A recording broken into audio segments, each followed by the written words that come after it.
आज मेरी दुकान में ग्राहकों की बहुत ज्यादा भीड़ थी। दिवाली नजदीक होने की वजह से औरतों की खरीदारी जोरों पर थी। हर तरफ शोर, बातचीत और सामान देखने वालों की भीड़ लगी हुई थी। मैंने मीरा चाची को फोन लगाया और कहा, चाची, क्या आपका काम हो गया है? जल्दी आइए, यहाँ बहुत ज्यादा भीड़ हो गई है। मीरा चाची ने जवाब दिया, हाँ बेटी, बस थोड़े ही कपड़े बचे हैं, मैं अभी आती हूँ। मीरा चाची मेरे घर में काम करती है, लेकिन उनके लिए काम वाली या नौकरानी शब्द मुझे कभी सही नहीं लगा। वे मेरे परिवार का ही हिस्सा है। कई सालों से वे हमारे साथ है, घर के हर सदस्य को अच्छे से जानती है, इसलिए मैं उन्हें हमेशा परिवार की तरह ही मानती आई हूँ। कुछ देर बाद मीरा चाची दुकान पर पहुंच गईं और मैंने बिना किसी चिंता के दुकान का सारा काम उनके हवाले कर दिया। वे बोली, अरे अर्चना, तुम जल्दी घर जाओ और पहले खाना खा लो, नहीं तो खाना ठंडा हो जाएगा। मैंने कहा, हाँ चाची, जाती हूँ, लेकिन थोड़ी देर आराम करके फिर लौट आऊंगी।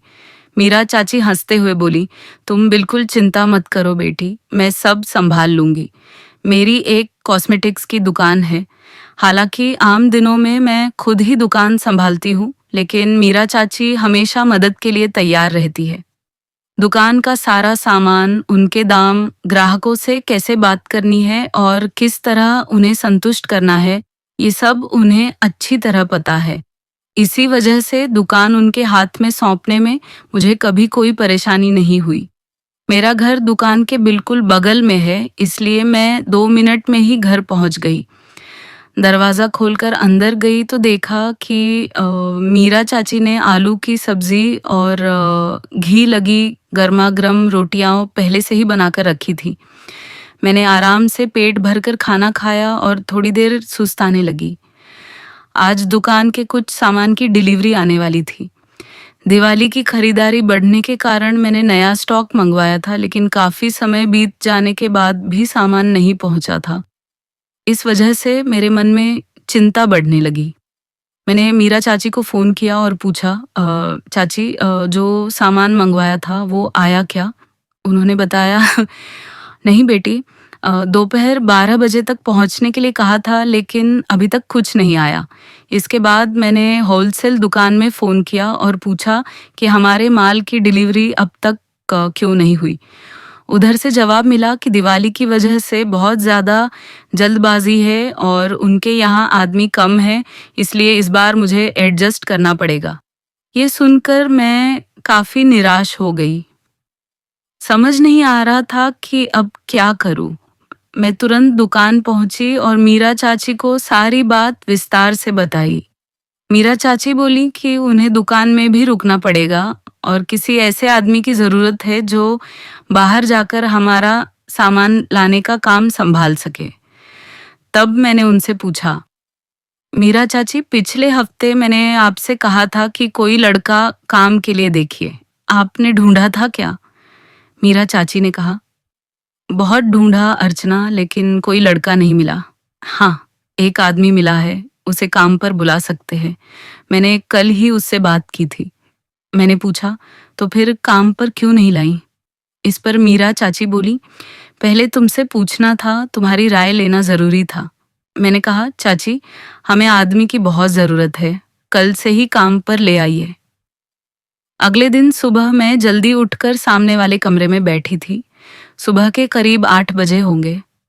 मीरा चाची हमेशा की तरह आई और उनके साथ एक हट्टा-कट्टा नौजवान भी था।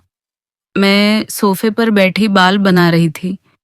मीरा चाची ने हंसते हुए कहा, अर्चना, देखो, इसका नाम मोहित है, काम अच्छा करता है। अगर तुम्हें कुछ पूछना हो तो पूछ लो। मैंने मोहित की तरफ देखा, वह मुझे काम के लिए ठीक लगा। मैंने उससे पूछा, आपका नाम क्या है? उसने जवाब दिया, मेरा नाम मोहित है। मैंने आगे कहा, आपको घर का सामान उठाने, दुकान का सामान रखने और बाहर से सामान लाने का काम करना होगा। क्या कर पाओगे? उसने तुरंत कहा, हाँ मैडम, कर लूँगा।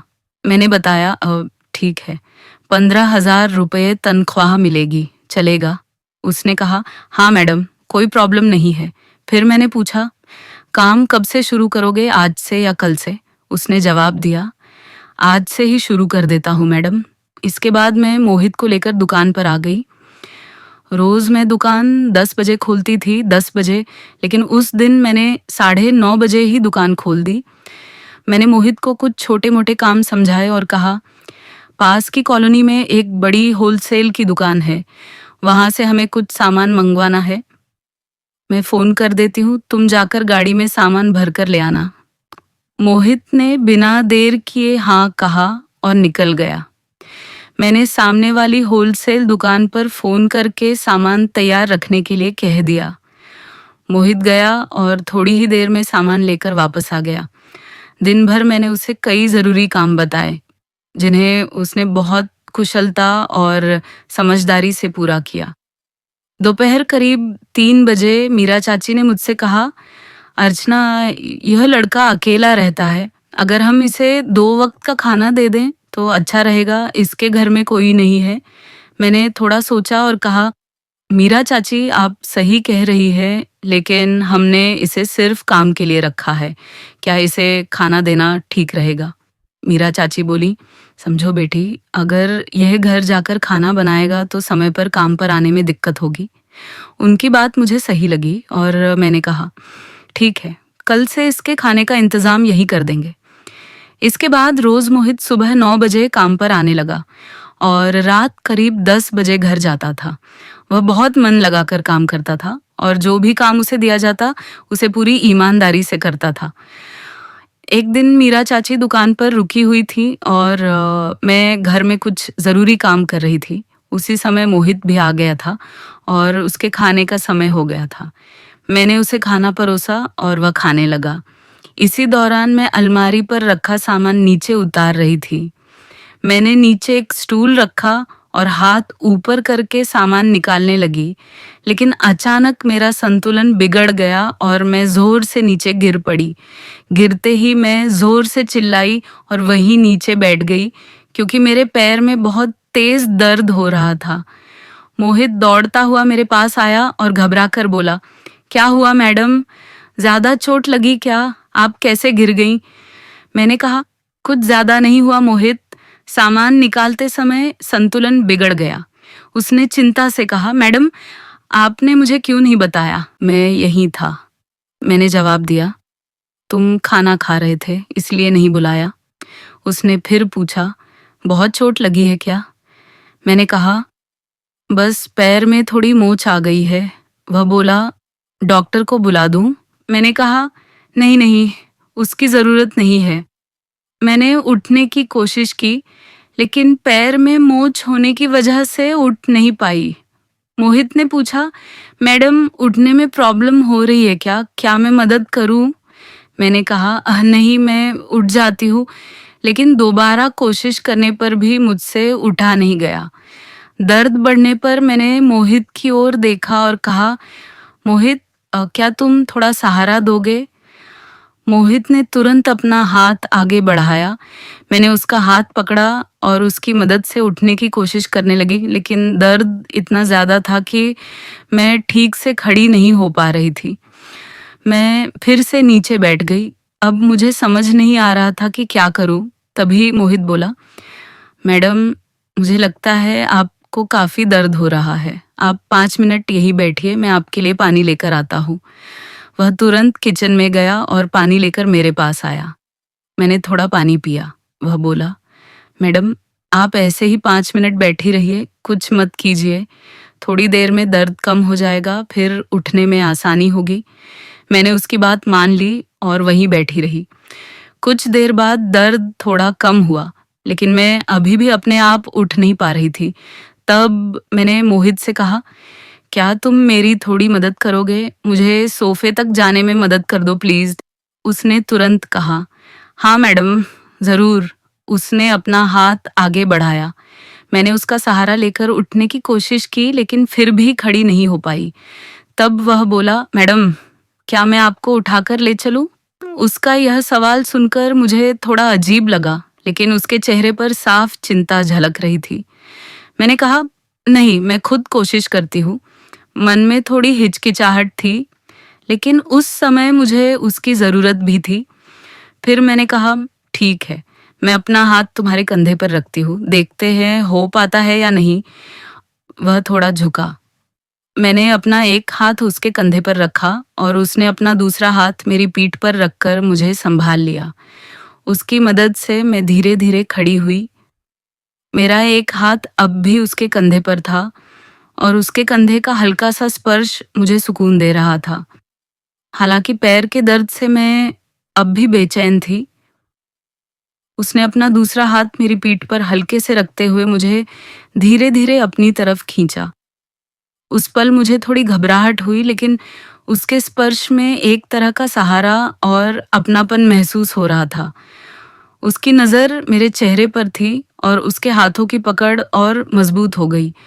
आखिरकार मैं पूरी तरह खड़ी हो गई, लेकिन मेरे पैर अब भी कांप रहे थे। धीरे-धीरे कदम बढ़ाते हुए मेरा एक हाथ अब भी उसके कंधे पर था। वह अपने एक हाथ से मेरी कमर के चारों तरफ हाथ लपेटकर मुझे संभाले हुए था, मानो उसे डर हो कि मैं चलते-चलते गिर न जाऊं।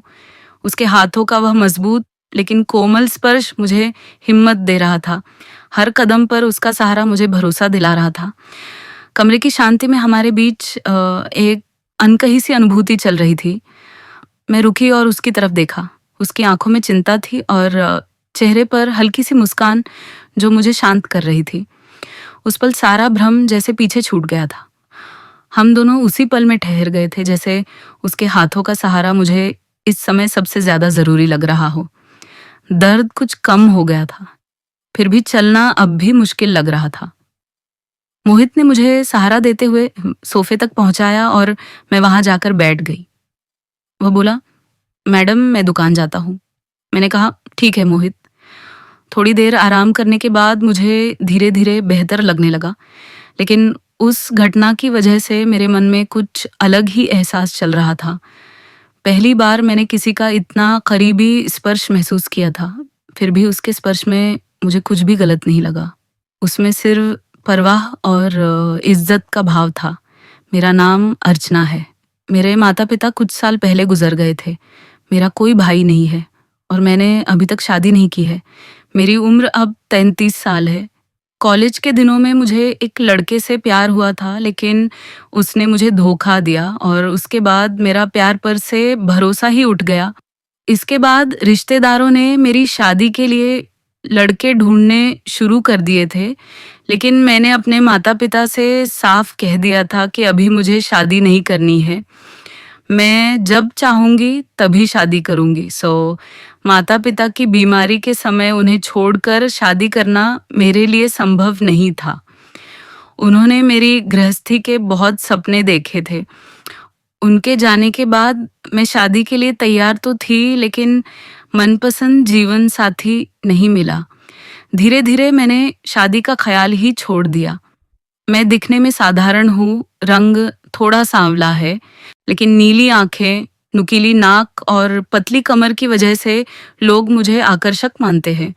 कभी-कभी सोशल मीडिया पर अपनी तस्वीर डालती हूँ तो काफ़ी लाइक और कमेंट आते हैं। लोग कहते हैं कि मैं बहुत सुंदर दिखती हूँ, लेकिन मुझे खुद को ज़्यादा दिखाना पसंद नहीं है, इसलिए तस्वीरें कम ही पोस्ट करती हूँ। मैं इन्हीं ख्यालों में खोई हुई थी कि तभी मोहित आया और बोला, मैडम अब आप ठीक है? मैंने कहा, हाँ, अब ठीक हूँ। फिर मैंने उससे कहा, क्या तुम एक काम करोगे? वहाँ अलमारी के पास तेल की एक बोतल रखी है, क्या उसे ला दोगे? मोहित तुरंत अलमारी के पास गया, तेल की बोतल लाया और मेरे हाथ में दे दी। मैंने थोड़ा सा तेल पैर पर लगाया, जिससे कुछ आराम मिला। मोहित वहीं खड़ा था और मुझे देख रहा था।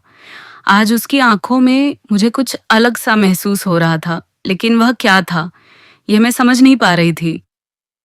उस दिन मैंने घर पर ही आराम किया, जिससे पैर का दर्द धीरे धीरे कम हो गया। अगले दिन सुबह मैंने मीरा चाची से पूछा, मीरा चाची, क्या यह मोहित आपकी जान पहचान का है? उन्होंने कहा, हाँ बेटी, वह हमारी ही गली में रहता है। मैंने पूछा, अच्छा, तो उसकी फैमिली नहीं है क्या? उसकी शादी वगैरह हो गई है? मीरा चाची बताने लगी, नहीं बेटी, उसकी अभी तक शादी नहीं हुई है। वह अपनी माँ के साथ रहता था।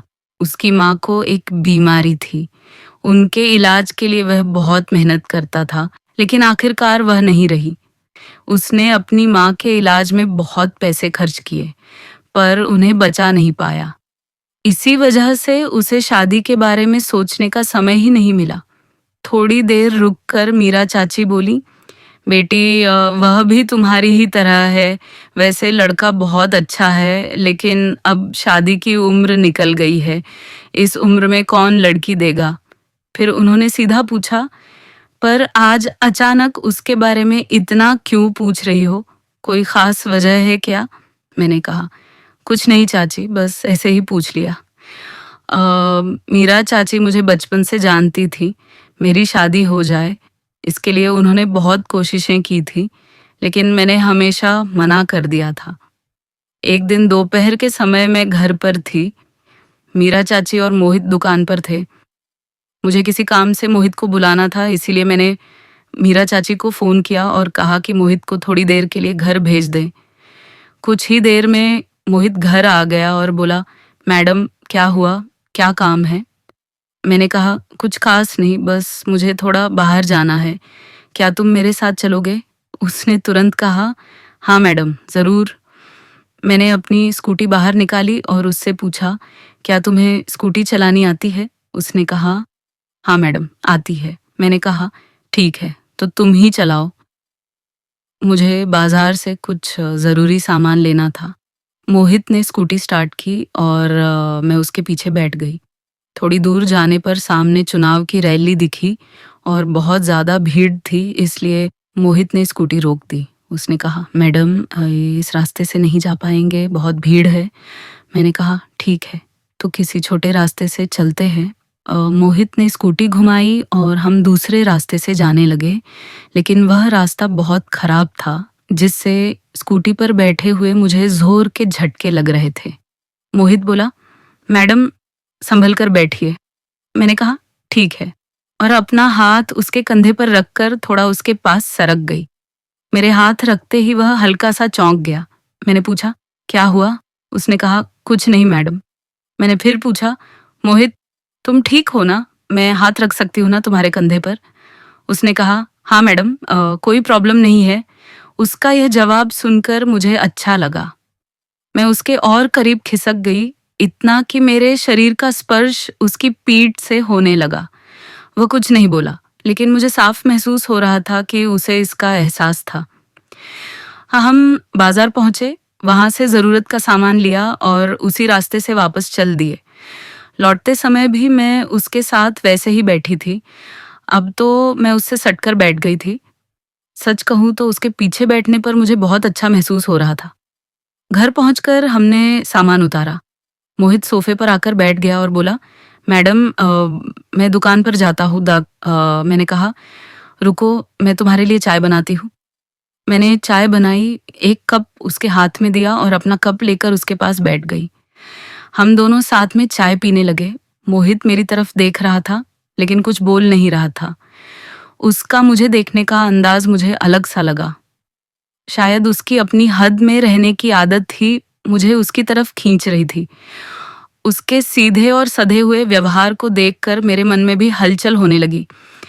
मैं खुद से पूछ रही थी कि इस सीधे साधे लेकिन जिम्मेदार इंसान में ऐसा क्या है जो मेरे मन को इतना भा रहा है। अगले दिन दशहरा था, इसलिए हम घर की सफाई और सजावट में लगे हुए थे। मीरा चाची को कुछ सामान लाने के लिए बाहर भेजा गया था और मोहित मेरी मदद कर रहा था। उसने कई जगह फूलों की मालाएं लगाई। आज मैंने अपने लिए गजरा लिया था और उसे बालों में लगाने की कोशिश कर रही थी, लेकिन ठीक से लगा नहीं पा रही थी। मोहित बगल वाले कमरे में काम कर रहा था। मैंने उसे आवाज दी, मोहित यहाँ आना। वह तुरंत आया और बोला, क्या हुआ मैडम, कोई काम है? मैंने कहा, हाँ, क्या तुम ये गजरा मेरे बालों में लगा दोगे? वह थोड़ी उलझन में शांत होकर मेरी तरफ देखने लगा। मैंने हंसते हुए कहा, क्या हुआ, ऐसे क्यों देख रहे हो? उसने कहा, कुछ नहीं मैडम, और मेरे हाथ से गजरा ले लिया। गजरा देते समय मेरी उंगलियों का स्पर्श उसके हाथ से हुआ और मुझे उसके हाथों के बालों का एहसास हुआ। मुझे थोड़ा अजीब लगा, लेकिन बिना कुछ कहे मैं उसकी तरफ पीठ करके खड़ी हो गई। वह धीरे-धीरे मेरे बालों में गजरा लगाने लगा। उस दिन मैंने हरे रंग की साड़ी और भूरे रंग का ब्लाउज पहना था। मोहित मेरे बिल्कुल पीछे खड़ा था। गजरा लगाते समय उसके हाथ हल्के से कांप रहे थे, यह मैंने महसूस किया। मैं मुड़ी और पूछा, क्या हुआ मोहित? इतना क्यों घबरा रहे हो? वह हकलाते हुए बोला, कुछ नहीं मैडम। मैंने कहा, मोहित, कितनी बार कहा है कि मुझे मैडम मत बोलो, मुझे अर्चना कहो। उसने कहा, हाँ ठीक है अर्चना, लेकिन उसकी आवाज अभी भी लड़खड़ा रही थी। मैंने पूछा, इतना घबरा क्यों रहे थे? उसने साफ कहा, अर्चना, पहली बार किसी औरत के इतने करीब आया हूँ, इसलिए थोड़ा अजीब लग रहा है।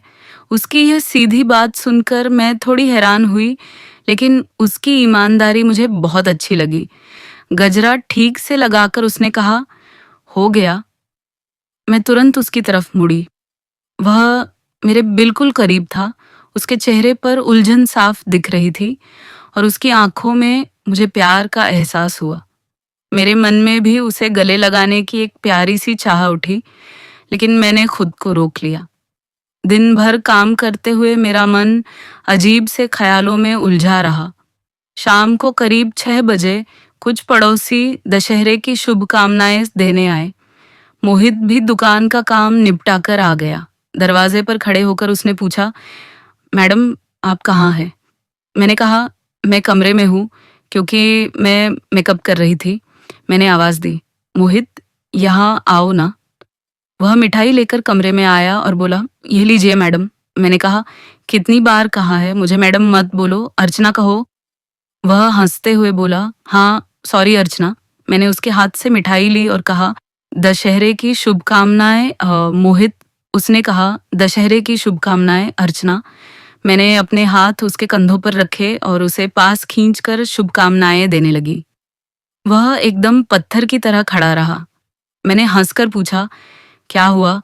तुम्हें पसंद नहीं आया कि मैं ऐसे शुभकामनाएं दे रही हूँ? वह झट से बोला, ऐसी बात नहीं है। मैंने पूछा, तो फिर कैसी? उसके चेहरे पर अब भी थोड़ी उलझन थी, लेकिन वह धीरे धीरे खुल रहा था। उसने अपने हाथ आगे बढ़ाए, मेरे कंधों पर रखे और मुझे भी पास खींचकर दशहरे की शुभकामनाएं दी। उस पल मैं पहली बार उसके इतने करीब आई थी। उसका सीधापन और शांत स्वभाव मेरे मन में उसके लिए और भी प्यार जगा रहा था। दिन भर काम करने की वजह से उसके शरीर से पसीने की हल्की सी महक आ रही थी और उस महक के कारण मेरा उससे दूर हटने का मन बिल्कुल नहीं कर रहा था। मुझे ऐसा लग रहा था कि वह हमेशा मेरे पास ही रहे।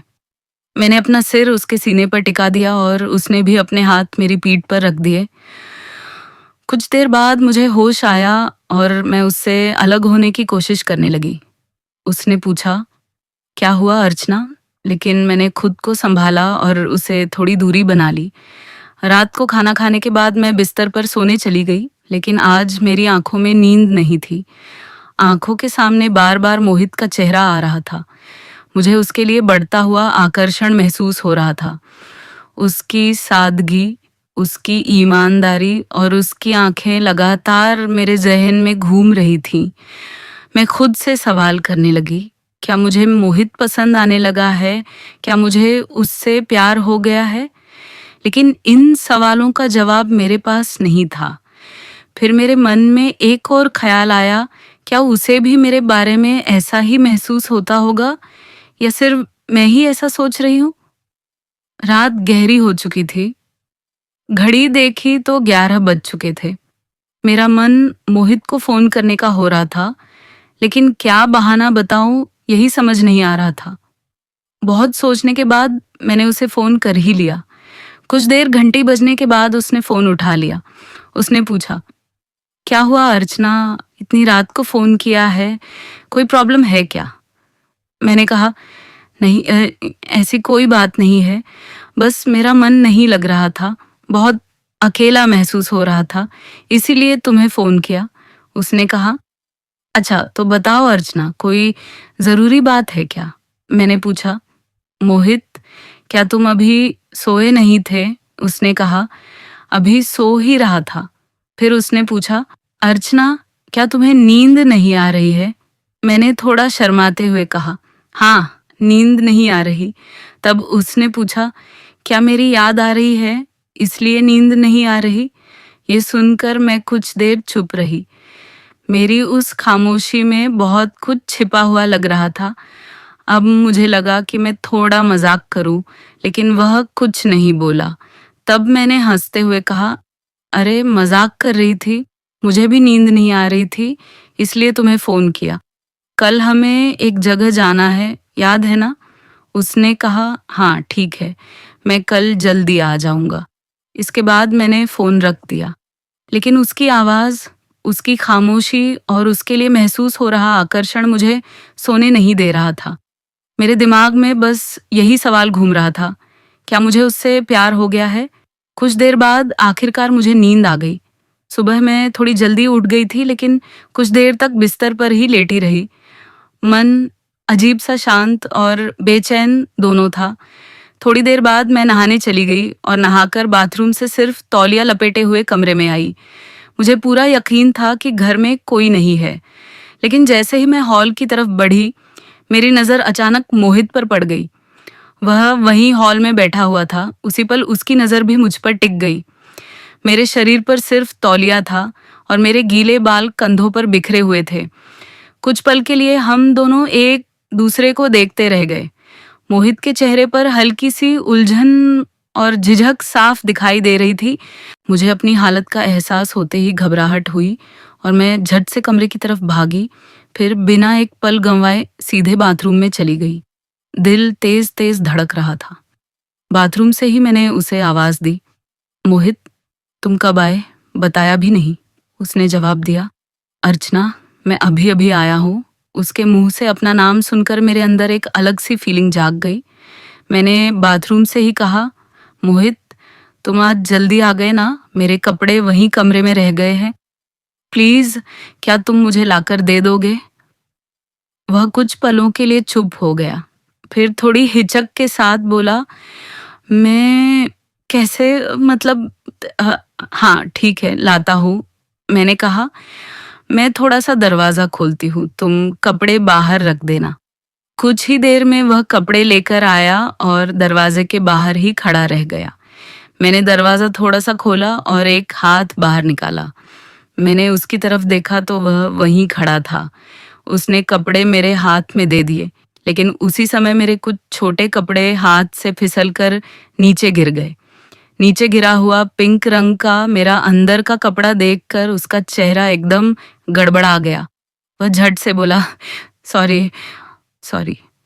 मैं हल्का सा हंसते हुए बोली, अरे ठीक है, इतना भी घबराओ मत।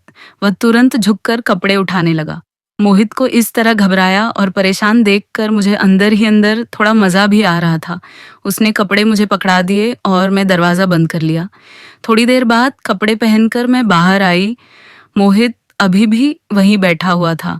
उसने बात शुरू की, आपने मुझे आज जल्दी आने के लिए कहा था, इसलिए मैं आ गया। मैंने कहा, हाँ शायद कहाँ होगा, लेकिन मुझे याद नहीं रहा। उसके चेहरे पर कुछ देर पहले हुई घटना का कोई असर दिखाई नहीं दे रहा था, लेकिन मैं उस पल को भूल नहीं पा रही थी। थोड़ी देर बाद मीरा चाची आ गई और नाश्ता बनाने के लिए किचन में चली गई। मैंने मोहित को बाहर के कुछ काम के लिए भेज दिया और खुद चाची के पास जाकर बैठ गई। मैंने उनसे कहा, चाची, मुझे आपसे एक जरूरी बात करनी है। हाँ बेटी, बोलो, उन्होंने प्यार से कहा। मैं थोड़ी उलझन में थी, लेकिन फिर धीरे धीरे बोलने लगी। चाची, मुझे मोहित के बारे में कुछ अलग सा महसूस हो रहा है। ऐसा लग रहा है कि शायद मुझे उससे प्यार हो रहा है।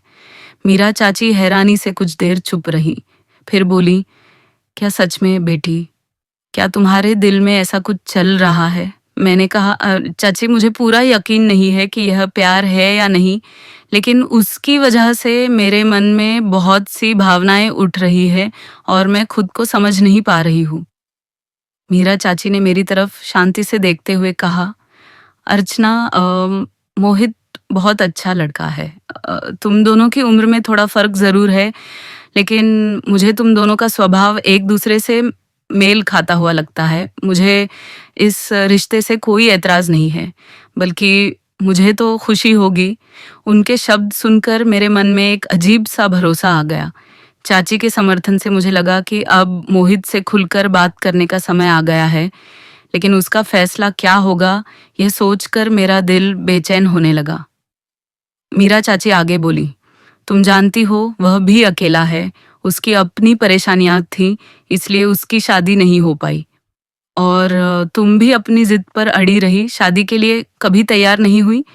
लेकिन शायद अब भगवान ने तुम दोनों को एक दूसरे के सामने ला खड़ा किया है। अगर तुम्हारी इच्छा हो तो तुम मोहित को अपना जीवन साथी बना सकती हो।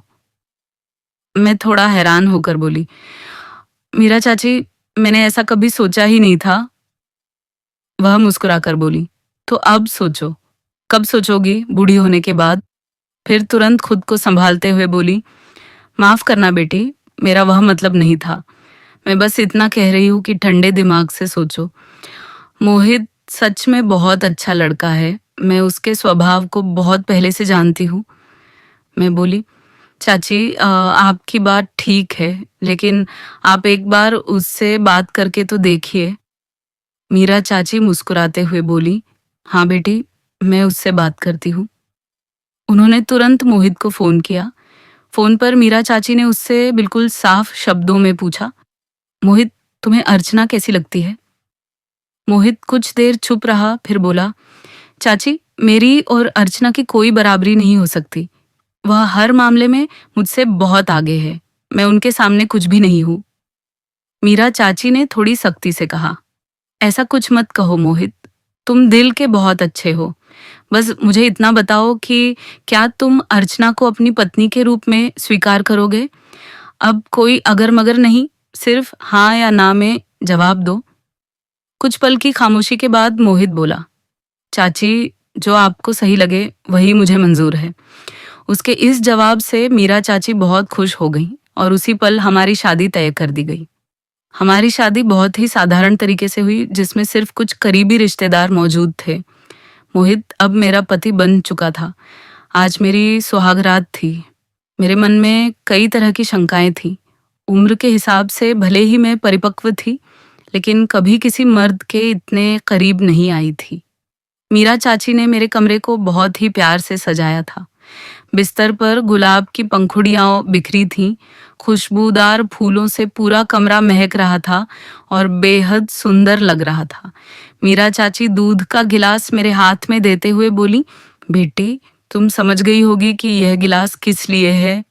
इतना कहकर वह मुस्कुराई और कमरे से बाहर चली गई।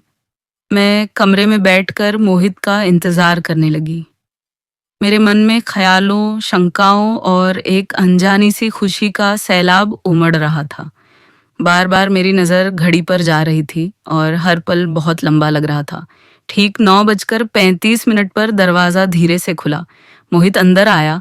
उसने जो सुंदर शेरवानी पहनी थी, वह उसके व्यक्तित्व को और भी प्रभावशाली बना रही थी। वह बहुत शांत ढंग से एक एक कदम बढ़ाते हुए अंदर आया। उसका संयमित लेकिन आत्मविश्वास भरा अंदाज मुझे बहुत अच्छा लगा। आज वह बेहद आकर्षक लग रहा था, जैसे मेरे सपनों का राजकुमार सच्चाई बनकर मेरे सामने खड़ा हो। उसे देखते ही मैं थोड़ी शर्मा गई और झट से बिस्तर पर सीधी बैठ गई। अनजाने में मैंने अपने पल्लू से चेहरा ढक लिया। मेरे चेहरे पर शर्म और उलझन साफ झलक रही थी। मोहित धीरे धीरे मेरे पास आया और बिस्तर पर बैठ गया। कुछ पलों के लिए कमरे में पूरी तरह सन्नाटा छा गया, जिसमें दिल की धड़कनें तक साफ सुनाई दे रही थी। फिर उसने बहुत धीरे से मेरा हाथ अपने हाथों में ले लिया। उसके हाथों का गर्म स्पर्श महसूस होते ही मेरे अंदर एक अलग सी भावना जाग उठी। प्यार, विश्वास और एक नई शुरुआत की खुशी। उस एक स्पर्श ने मानो मेरे मन के सारे सवाल मिटा दिए और उसी पल मैंने खुद को पूरी तरह से उसके हवाले कर दिया। मोहित ने मेरा हाथ अपने हाथों में लेकर हल्का सा मुस्कुराया। मैं उसकी आंखों में देख रही थी और उसी पल मुझे महसूस हुआ कि अब हमारी जिंदगी का नया अध्याय शुरू हो चुका है। कमरे की शांति में सिर्फ हमारी सांसों की आवाज थी और बाहर गुलाब की खुशबू धीरे धीरे हर कोने में फैल रही थी। मैं उसके पास झुकी और उसने मेरे सिर पर हल्का हाथ फेरते हुए कहा, अर्चना, अब सब ठीक है, मैं हमेशा तुम्हारे साथ हूँ। उसके शब्दों में सुकून और प्यार दोनों थे। मैंने उसकी ओर सिर झुकाया और महसूस किया कि मेरे सारे डर, सारी शंकाएं अब पीछे छूट चुकी है। मोहित की मौजूदगी ने मेरे मन को पूरा भरोसा और सुरक्षा दी। उस रात हमने बस एक दूसरे की कंपनी में शांति और प्यार महसूस किया, बिना किसी जल्दी या डर के। सुबह जब सूरज की पहली किरण कमरे में आई तो गुलाब की पंखुड़ियां और उसकी खुशबू हमारे साथ नई उम्मीदें लेकर आईं। मोहित मेरे पास बैठा था और हम दोनों बस एक दूसरे को देख रहे थे, एक मुस्कान और प्यार भरी नजरों के साथ। मुझे महसूस हुआ कि उम्र, पिछली चोटें, अकेलापन सब अब मायने नहीं रखते। अब हमारे पास सिर्फ एक दूसरे का हाथ, एक दूसरे का भरोसा और एक नए जीवन की शुरुआत थी। हमने एक दूसरे की आंखों में हर सवाल का जवाब पा लिया और इसी शांति, प्यार और विश्वास के साथ हमारी जिंदगी का नया अध्याय शुरू हुआ।